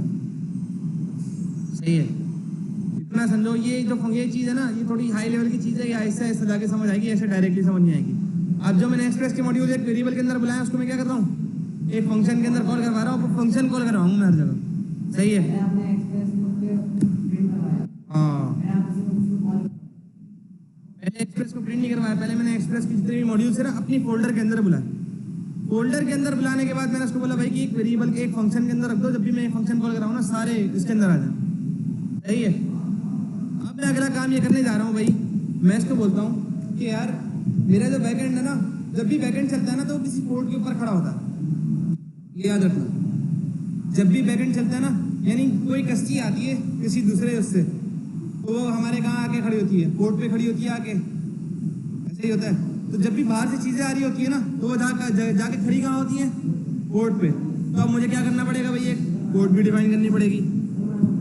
हाँ, नहीं पोर्ट बनानी नहीं पड़ेगी, कुछ भी नहीं करना पड़ेगा। देखो पोर्ट के लिए बड़ा आसान सी चीज़ है, कांस्टेंट लिखा मैंने, एक पोर्ट का वेरिएबल बना दिया। पोर्ट के नाम से बनाऊं या किसी भी नाम से बना दूं, मुझे कोई कंसर्न नहीं है। पोर्ट ना होती है टोटल 58,445 टोटल पोर्ट्स है विद रिस्पेक्ट टू डेवलपमेंट। देख लेता हूँ, मुझे याद नहीं आ रहा 58,000 ही कितनी है total port in programming. Port constant होती हैं, सारे प्रोग्रामिंग के लिए साथ चल रही होती हैं।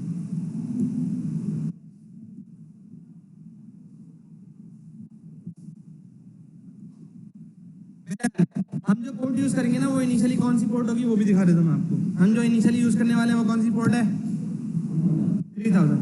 अब आपने बोला यार मैं एक वक्त में ना नोड जेएस की सारे एप्लीकेशन चला रहा हूँ, ऐसे ये बाय डिफॉल्ट पोर्ट ले लेगा, मुझे पोर्ट डिफाइन करने की जरूरत भी नहीं है। मैं चाहूँ तो सिस्टम की पोर्ट ही उठा लूँ। ठीक है भाई, आप जिस कंट्री में खड़े हो उसी कंट्री में अगर जाना है आपने, कराची से इस्लामाबाद जाना है, अगर इस्लामाबाद में एक पोर्ट बना हुआ है तो मैं क्या करूँगा, पाकिस्तान के अंदर ही हूँ तो पाकिस्तान की पोर्ट में जाऊँगा ना, मुझे वहाँ के पैसे देने की ज़रूरत है, कोई चीज़ करने की ज़रूरत है, ज़रूरत ही नहीं है भाई। मैं सीधा बोलूँगा भाई पाकिस्तान की पोर्ट में हूँ, ऑटोमेटिकली पोर्ट डिफाइन नहीं कर, सीधा सीधा चले जाओ इस्लामाबाद में, जो पोर्ट दिखेगा उसमें आगे खड़ा हो जाइए।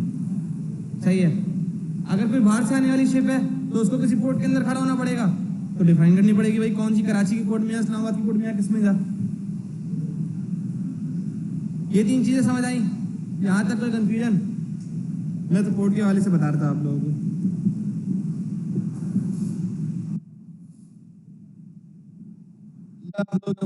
बस का टॉपिक नहीं है, ये होता है किसके लिए पता है, ब्लॉकचेन वालों के लिए टॉपिक।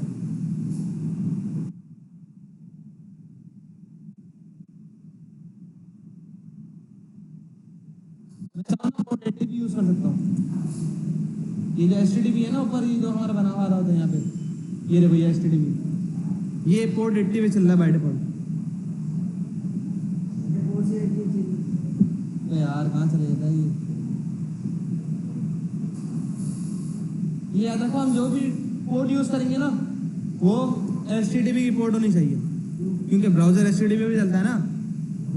और क्या, ब्राउजर को कभी आपने सुना है कि पोर्ट क्या कहते हैं DNS की पोर्ट हो, यहाँ पे कहीं DNS लिखा हुआ था DNS.www.com, क्या लिखा हुआ था HTTPS है ना। तो HTTPS की पोर्ट कौन सी होती है? 80 होती है, 8080 होती है, इसी तरीके से बहुत सारी होती है।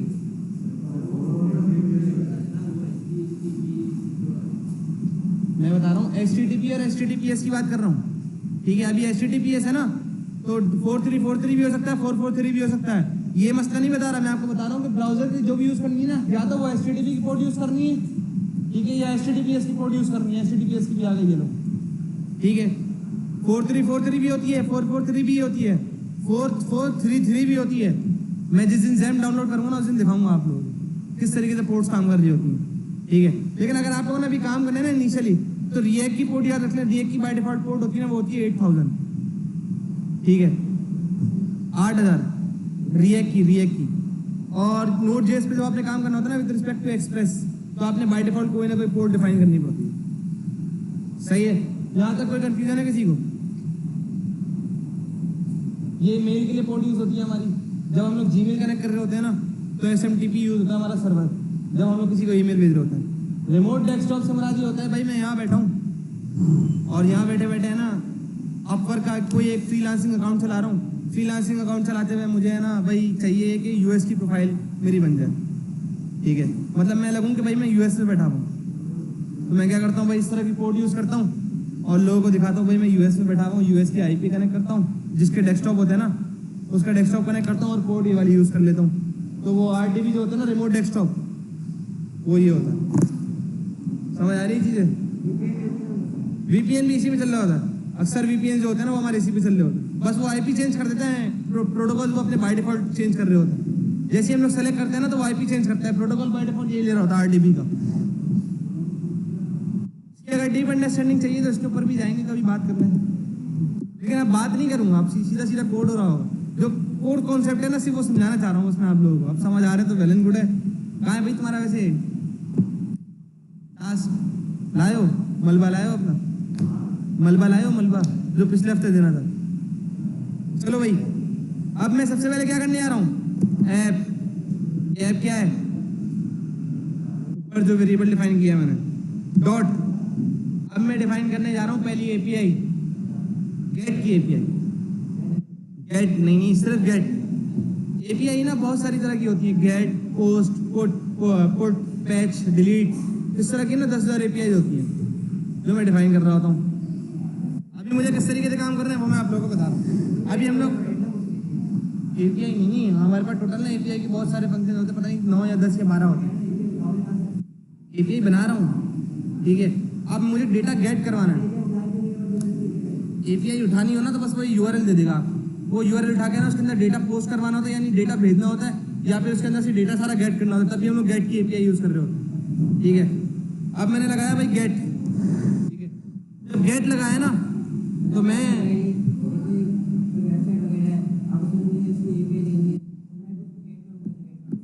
वो API मुझे लेंगे तो गेट का फंक्शन लगाओगे, ठीक है। समझ आ रहे हैं यहाँ तक? कोई सवाल तो नहीं है? गेट लिख दिया मैंने। गेट के बाद मैंने क्या करा, डबल ब्रैकेट बना दिए। क्या बोलते हैं ये डबल ब्रैकेट के बारे में?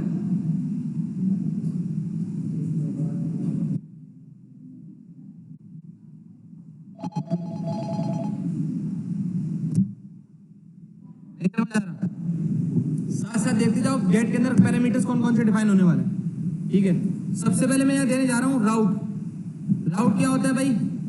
ये स्लैश के बाद लिखा हुआ है EN, ये स्लैश के बाद लिखा हुआ है लैंड, ये राउट है हमारे। अभी मैं बाय डिफॉल्ट कोई भी राउट नहीं रखना चाहता, बाय डिफॉल्ट कोई भी राउट नहीं रखना चाहता। जब मैं हिट करूंगा ना इसको, यानी रन करूंगा, तो क्या होगा, लोकल होस्ट डबल कॉलन लगाएगा, 3000 लिखा हुआ आ जाएगा बस। अब मैं अगर कोई API इस API के अंदर का जो डेटा है वो मुझे कॉल करवाना होगा ना, तो स्लैश लगा के अगर मुझे, मैं यहाँ पे कुछ लिख देता हूँ स्लैश हसन, तो लोकल होस्ट 3000 स्लैश हसन लिखना जरूरी है, तभी वो ब्राउजर पे शो करेगा, वरना शो नहीं करेगा, वरना वो बोलेगा भाई नॉट फाउंड। ये भी करके दिखाऊंगा। स्लैश लगाया मैंने, स्लैश लगाने के बाद अब मेरी खतरनाक चीजें शुरू हो रही हैं भाई। कॉल बैक फंक्शन, ठीक है। कॉल बैक फंक्शन के अंदर मैंने दो रिस्पॉन्स पास करे, एक रिक्वेस्ट का, वो दो पैरामीटर पास करे, एक रिक्वेस्ट का और दूसरा रिस्पॉन्स का। ये एपीआई जो होती है ना वो डेटा हेड भी करेगी और डेटा ला के भी देगी, सही है। रिस्पॉन्स का मतलब होता है जो भी डेटा हो ना वो भेज दो।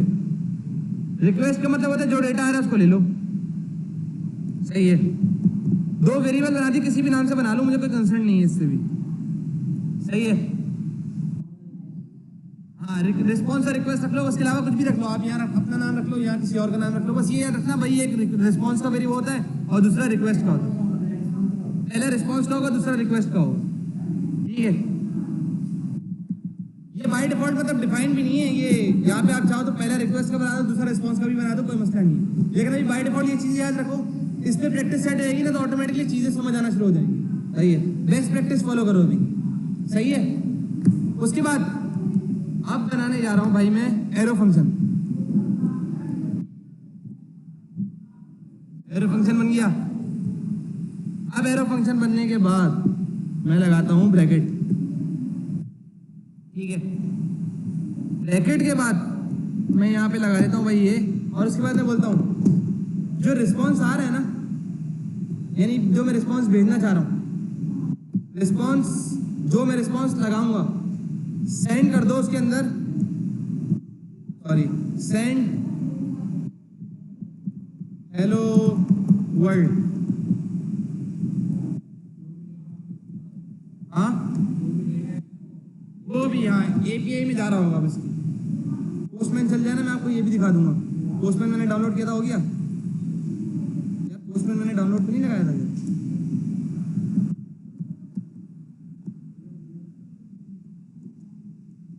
लगाया था मैंने यार, यहाँ होगा मेरे ख्याल से पोस्टमैन।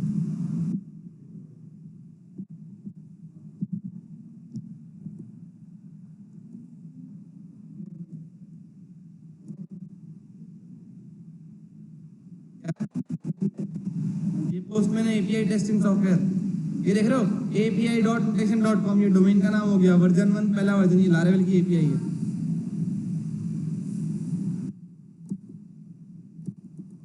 ये मेरा जब तक हो रहा है बन गया। अब जो मेरा डेटा आ गया एपीआई का, उसको पर्टिकुलरली भेजना भी तो है ब्राउजर पे। ये एपीआई बन गई आपकी, हो गया 150 कैरेक्टर। ये 150 कैरेक्टर भी नहीं है, सही है। ऐसा ऐसा जैसे बड़ी होती जाएगी ना 150 कैरेक्टर्स आते जाएंगे, लेकिन अभी 150 कैरेक्टर्स नहीं है ये, ठीक है। मैं क्या बोलता हूँ, अब जो ऐप है ना, यानी जो वेरिएबल है, यानी जो एक्सप्रेस है, उसको बोलो भाई सुन ले मेरी आवाज, यानी लिसन, क्या कर ले, ठीक है। ये देखो कुछ दिखाना, क्या कर रहे हो।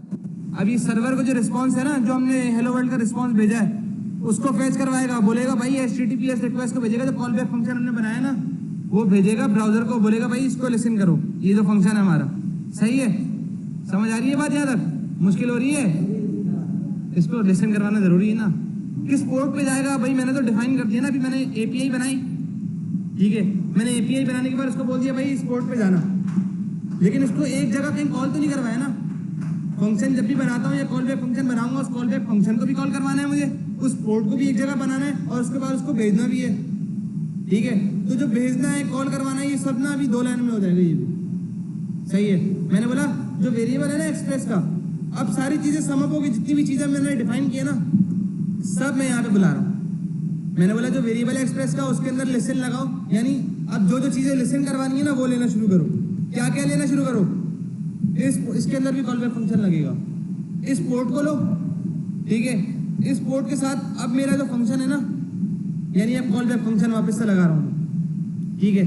कॉल बैक फंक्शन क्यों लगा रहा हूँ, सिंक्रोनस तरीके से हिट करने वाला हूँ मैं इसको, ये हमेशा लगेगा, ठीक है।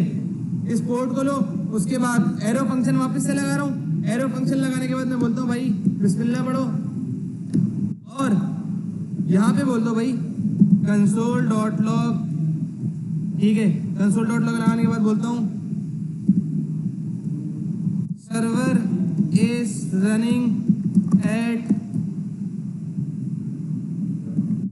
हाँ भाई रिएक्ट वाले हो ना तुम, वो क्या कहते हैं जवान, सी वाले हो ना तुम, सी शार्प तुमने करी हुई है ना, कौन सी करी हुई है? सी लैंग्वेज की हुई है। वॉइड का मतलब तो बता दो। वॉइड, वॉइड सिर्फ वॉइड।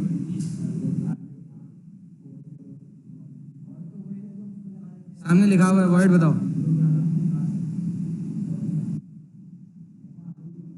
अभी तो इतना बड़ा बड़ा लिखा हुआ है मेथड के नीचे, मेथड लिखा हुआ है, मेथड के नीचे वॉइड लिखा हुआ है क्या? किससे? ऑब्जेक्ट ओरिएंटेड पढ़ी है? माशाल्लाह माशाल्लाह। बहरहाल server is running at this port, सही है। एट दिस, इस पे आते हैं दिस डॉलर, जो वेरिएबल है ना उसके अंदर कॉल करवाना हो तो ये कोड जेएस में भी कर सकते हो आप लोग। लेकिन मैंने ब्रैकेट देख लिया कौन से लगाए हुए हैं, ये ब्रैकेट मैंने लगाए हुए हैं 1 के बराबर वाले, ठीक है। ओ ये इन्वर्टेड कॉमा से लगाए हुए हैं ना मैंने, कौन से लगाए हुए हैं? 1 के बराबर वाले, ठीक है। यहाँ तक समझ आ रही है? अब देखिएगा भाई क्या होगा, नोट इंडेक्स डॉट जेएस, अब कोई एरर ना फेंक दे ये, अलाउ एक्सेस,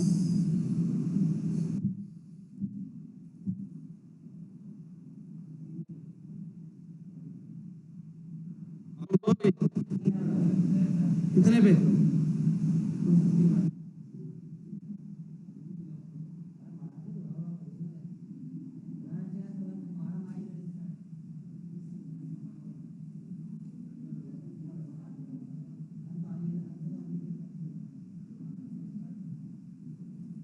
चल जा भाई चल जा।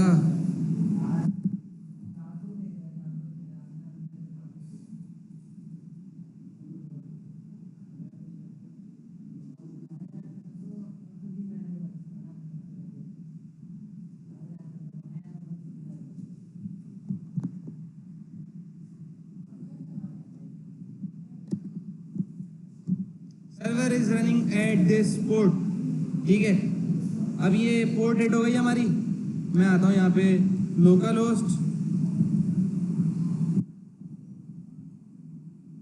क्या बोल रहा है, रिस्पॉन्स डॉट सेंड पे एरर दे रहा है भाई,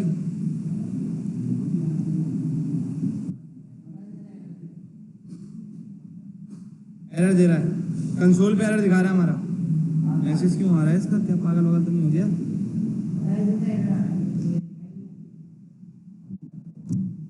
क्यों दे रहा है भाई एरर?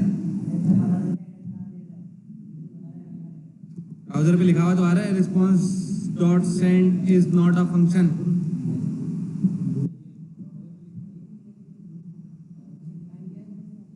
मैंने फंक्शन डिफाइन ही नहीं किया उसको।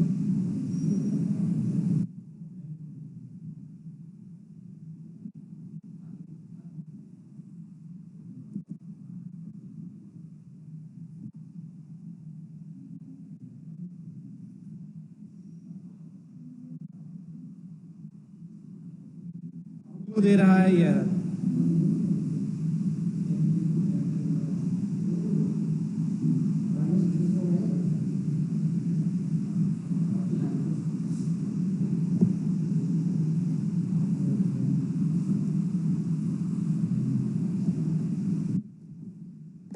ये लो,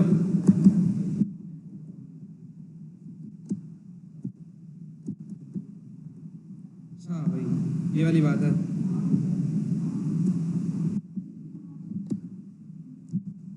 server is running at this port, हो गया एलोवेट प्रिंट,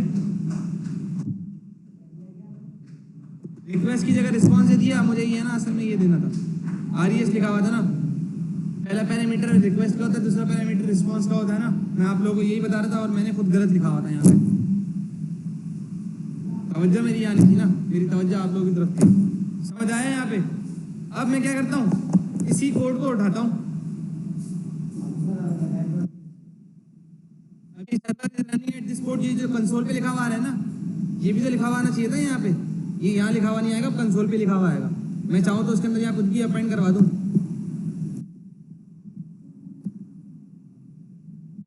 क्यों नहीं चल रहा? सेव नहीं किया था क्या मैंने?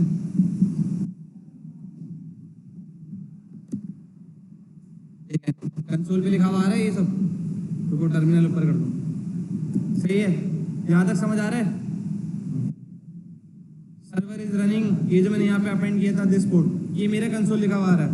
कंट्रोल शिफ्ट आई करते हैं,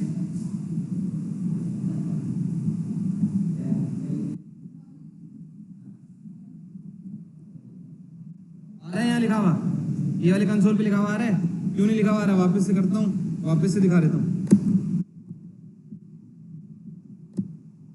क्योंकि अब ये कंसोल डॉट लॉग नहीं चलेगा। अजान हो रही है,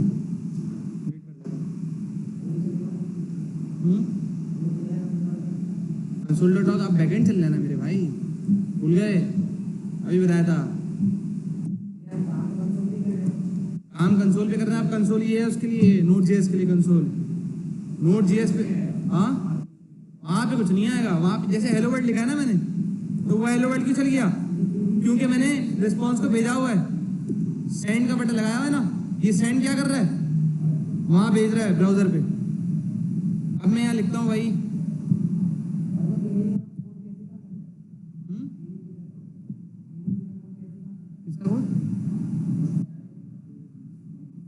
PHP, हाँ PHP का कोड ऐसे ही काम, PHP कोड है भाई, PHP अभी भी सिंपल है, सादा सादा खुशबूपान है। उसके लिए एक सर्वर डाउनलोड करो, ज़ेम सर्वर जो बता रहा हूँ मैं, वो डाउनलोड करो, डेटाबेस बनाओ, यहाँ पे काम करो, डेटाबेस कनेक्ट करो। PHP में इस तरह काम नहीं होता। अब देखो, ये कंट्रोल सी करके वापस से स्टार्ट करना पड़ेगा। ये वाला इशू भी हल करेंगे हम लोग कि ये बाय डिफॉल्ट जो चल रहा है ना, ये बार बार हमें इन करके वापस से आउट करना पड़ता है, आउट करके इन करना पड़ता है। ये वाला मसला भी हल कर लेंगे हम लोग। नोडेमोन, डोरेमोन सुना था, आज नोटमोन सुन रहे हो ना? ये देखो भाई क्या बोल रहा है, ये कैन नॉट गेट, क्योंकि भाई मैंने क्या दिया है इसका, राउट क्या दिया है।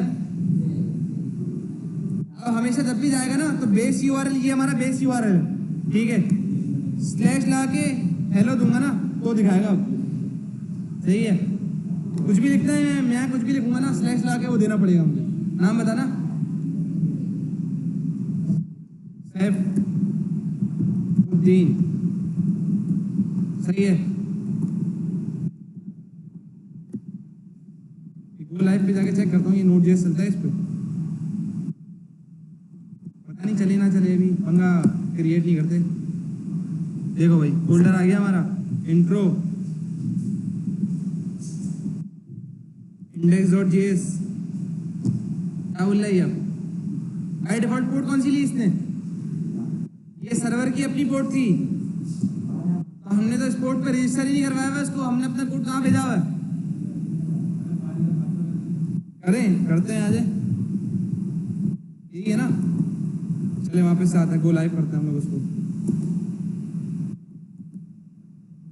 ये मैंने चलाया नहीं है, मुझे पता नहीं है इसका वैसे खास, साथ ही इम्प्लीमेंट कर रहा हूँ, नहीं कर रहा, वो लाइव भी नहीं चलेगा। अब जो एक आसरा था ना यहाँ बटन दबा के चलाने वाला, वो आसरा भी गया। लेकिन इसकी भी निंजा टेक्निक बता दूंगा ये किस तरीके से होता है। एक मरतबा बस यहाँ कोड लिखोगे, कोड लिखने के बाद बस ये ऑल्टर टैब पे उंगली रखनी होगी, ऑल्टर टैब पे उंगली रखोगे, ऑटोमेटिकली यहाँ रिफ्रेश भी हो रहा होगा, काम भी दिख रहा होगा, रिफ्रेश करोगे काम दिख रहा होगा। यहाँ कोड लिखो, यहाँ रिफ्रेश करो, काम, रिफ्रेश करने की जरूरत भी नहीं है, ब्राउजर ऑटोमेटिकली रिफ्रेश हो रहा होगा, काम चल रहा होगा। सही है, इसके ऊपर भी हम आते हैं, ठीक है। सैफुद्दीन, सैफुद्दीन लिखा भाई मैंने, ये स्पेलिंग है ना भाई। सैफुद्दीन लिखने के बाद index.js कोड थी मेरी, तो 3000 बोला भाई कोई गेट की रिक्वेस्ट ही नहीं है। गेट की रिक्वेस्ट अगर मुझे दूसरी चीज़ क्या थी कि अगर मुझे भेजना होगा तो या यूआरएल में डेटा भेजना होगा, वो कैसे भेजते हैं वो तो बताया ही नहीं, मैंने उसको पैरामीटर दिया ही नहीं है। वो पैरामीटर लेके फंक्शन के अंदर आए और फिर काम करे। एक पैरामीटर दे सकता हूँ, वो गेट भी कर लेगा तो भेजेगा कहाँ, कुछ है ही नहीं हमारे पास। तो यहाँ लिखा मैंने स्लैश सैफुद्दीन, हेलो वर्ल्ड आ गया, समझ आ रहे हैं यहाँ तक? ये एपीआई बन गई है अब आपकी। अब जब भी ये हिट करनी होगी ना, एपीआई की टेस्टिंग करनी होगी, यही सोर्स कोड अब अगर आप लाइव पे रखते हो ना, और लाइव पे रखने के बाद किसी को देते हो, तो अपना लाइव का यूआरएल देना, यानी डोमेन का यूआरएल स्लैश लगा के कुछ भी यहाँ लगाओगे, कुछ भी नहीं लगाओ, बस डोमेन का यूआरएल दे दो, ऑटोमेटिकली वो हिट करेगा, उसके ऊपर हेलो वर्ल्ड लिखा हुआ आ जाएगा। इतना सा कोड करना है बस आपको, ये एपीआई बन गया। इस एपीआई के अंदर कोड चाहिए, डेटाबेस से उठा के लाओ, डेटाबेस से ऑटोमेटिकली सारा डेटा आ रहा, वो एक लाइन के, वो भी एक लाइन के अंदर हो जाएगा। वो भी जितना भी डेटाबेस के टेबल के अंदर डेटा है, सारा डेटा आए यहाँ पे, पैसे वो काम हो जाए। फिर उसके अंदर आपको सारा डेटा आए, उसके अंदर से पर्टिकुलर फील्ड उठा के डेटाबेस में भेजनी है, उसके अंदर सिक्योरिटी लगानी है, उसके अंदर 10 चीजें करनी है, वो सब अलग अलग कॉन्सेप्ट हैं। बेसिक क्या है, सिंटेक्स समझ आया, ठीक है। अब मेरा अगला काम ये था भाई कि मैं यहाँ पे जाना है क्या,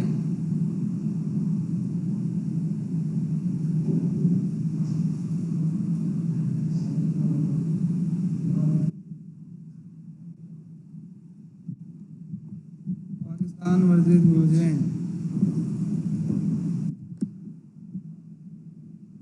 अस्तगफिरुल्लाह,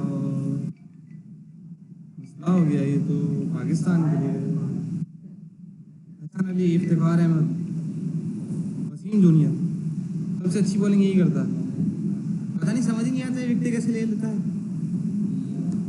कैसे बॉलिंग कर लेता है, कैसे विकेट ले लेता है।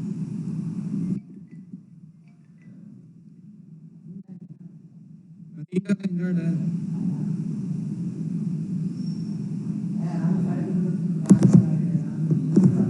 बहरहाल आज हम लोग, हाँ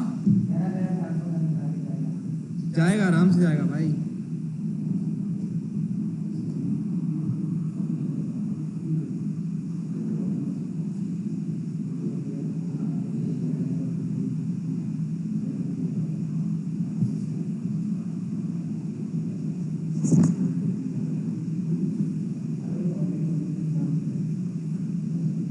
इसकी प्रैक्टिस कर लो लैपटॉप।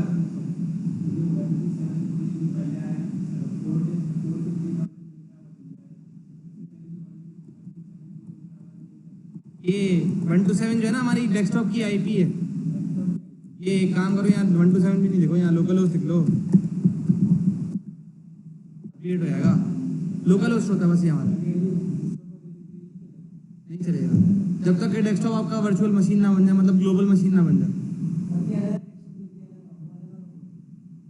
पता है सीन क्या होता है, उसके लिए ना मुझे आप लोगों को 2-3 कॉन्सेप्ट समझाने पड़ेंगे।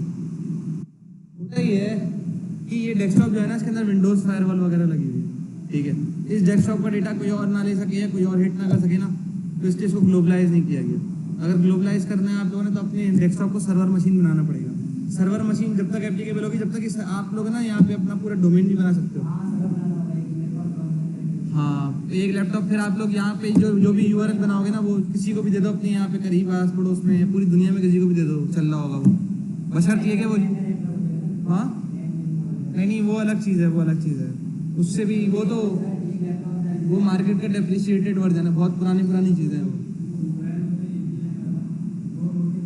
वो लाइव सर्वर पे बनाना, जब लाइव सर्वर पे ऐड करते हो ना, उसके बाद जाके एपीआई बनती है। अभी यहाँ पे बनानी है ना अगर एपीआई, तो यही चलेगी। हाँ, जैसे ऑफिस में होता है। एपीआई दिखाऊं कैसी होती है, मेरे पास अभी कौन सी एपीआई पड़ी हुई होगी, दिखाता हूँ मैं। मेरे गिटअप पे चलते हैं, पड़ी हुई होगी तो मैं दिखा दूंगा, वरना मैंने अपने पोस्टमेंट पे रखी हुई सारी एपीआई, कल ही बनाई है मैंने 13 एपीआई 1 घंटे के अंदर। आप लोग देखोगे, आप लोग बोलोगे कि इतना बड़ा सोर्स कोड 1 घंटे में, फिर आप लोगों को समझ आएगा कि यार ये तो कुछ भी नहीं है। जिस दिन कोड समझ आ गया, उस दिन आपको ये भी समझ आ जाएगा कि यार ये सोर्स कोड तो कुछ भी नहीं है।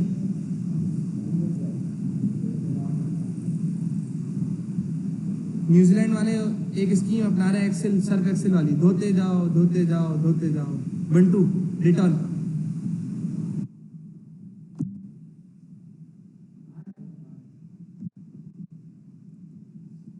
बहरहाल यहाँ तक समझ आया आप लोगों को, ठीक है। यहाँ तक किसी को कोई कंफ्यूजन है?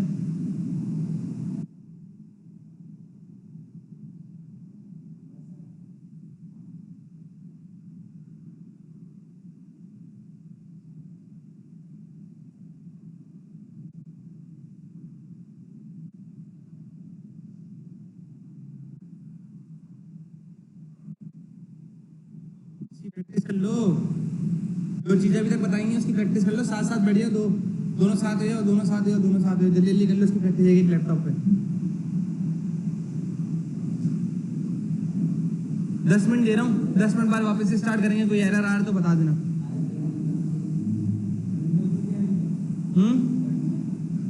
टर्मिनल पे क्या लिखा है? अब इतनी सारी कमांड बताई हो क्या थी? MKDIR डायरेक्टरी बनाओ एक, उस डायरेक्टरी के अंदर सारा काम। MKDIR make directory. मेरा मोबाइल क्यों अटक जाता है?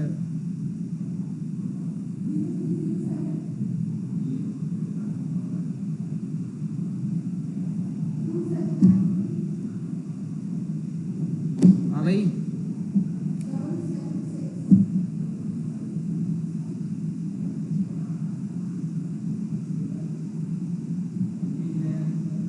उसके बाद फोल्डर का नाम रखो जो रखना है, स्पेस लगा के। बस फोल्डर का नाम रख दो, ऑटोमेटिकली पाथ बन जाएगा। फोल्डर का नाम होगा वो। MKDIR जो होती है ना, मेक डायरेक्टरी जो होती है ना डायरेक्टरी, वो फोल्डर का फोल्डर होता है हमारा, ठीक है। और अगर फाइल बनानी है तो उसकी अलग कमांड होती है।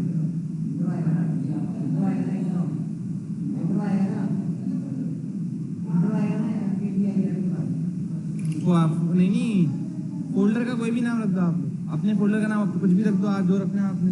इंट्रो थोड़ी, फोल्डर का नाम जो भी रखना चाहो रख दो।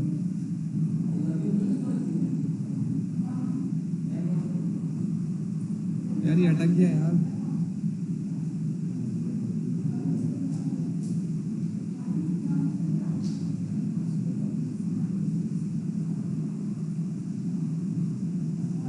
कोई अगर आपसे बोले ना बस अब आपने API बनानी है, तो आप लोग लिए API स्टैटिक API बना रहे हो अभी आप लोग। मैं आप लोगों को डेटाबेस कनेक्ट करना सिखा दूंगा नेक्स्ट क्लास में भी। आज डाउनलोड वगैरह करना पड़ेगा, डाउनलोडिंग पे लगा रहा हूँ। पोस्टमैन मेरे पास डाउनलोड है, तो पोस्टमैन सारे पोस्टमैन क्यों हो रहे हैं भाई? 2 घंटे में होगा।